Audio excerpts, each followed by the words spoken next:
ಜೀವನದಲ್ಲಿ ನಿಜವಾದ ಪ್ರೀತಿ ಅನುಭವಿಸ್ಬೇಕಾದ್ರೆ ಆ ಸಂಬಂಧದಲ್ಲಿ ಫಸ್ಟು ನಾವು ಸ್ಪೇಸ್ ಕೊಟ್ಬಿಡ್ಬೇಕು ಅವ್ರಿಗೆ, ಮಾರ್ಜಿನ್ ಸ್ಪೇಸ್.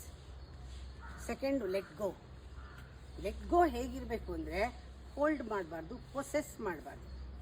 ಭಾರಿ ಮುಖ್ಯ. ಕಂಟ್ರೋಲ್ ಮಾಡಿದ್ರೆ ಅವ್ರಿಗೇನು ಅನಿಸುತ್ತೆ, ಉಸಿರು ಕಟ್ಟಿದಂಗೆ ಆಗುತ್ತೆ. ಏನು ಮಾಡ್ತಾರೆ ಅವರು? ಬಿಡುಗಡೆ ಬೇಕು, ಫ್ರೀಡಮ್ ಬೇಕು ಅಂತ ತಪ್ಪಿಸ್ಕೊಂಡು ಓಡಿ ಹೋಗ್ತಾರೆ. ಯಾವಾಗ ವೆನ್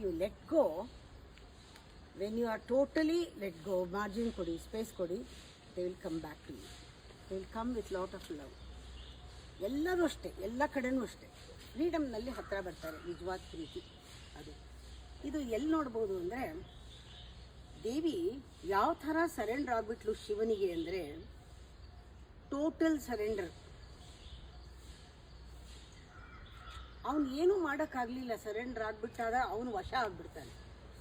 ಯಾವಾಗ ನಾವು ಸರೆಂಡರ್ ಆಗ್ತೀವಿ, ಅವರೇನು ಗುಲಾಬನ್ ಮಾಡ್ಕೊಳ್ಳಲ್ಲ, ವಶ ಆಗಿಬಿಡ್ತಾರೆ. ಆಗ ದೇವಿ ಸಂಪೂರ್ಣವಾಗಿ ಕಂಪ್ಲೀಟ್ ಶಿವನ ಮೇಲೆ ಹೋಲ್ಡ್ ಇದೆ ಅವಳು.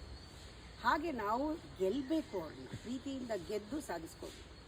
ಇದರಲ್ಲಿ ಪ್ರಾಸೆಸ್ನ ಎಂಜಾಯ್ ಮಾಡಬೇಕ ಹೊರತು ರಿಸಲ್ಟ್ ಕಡೆ ಗಮನ ಕೊಡಬಾರ್ದು. ಆಗ ನಿಮಗೆ ಕಂಪ್ಲೀಟ್ ಪ್ರೇಮದ ಅನುಭವ ಆಗುತ್ತೆ.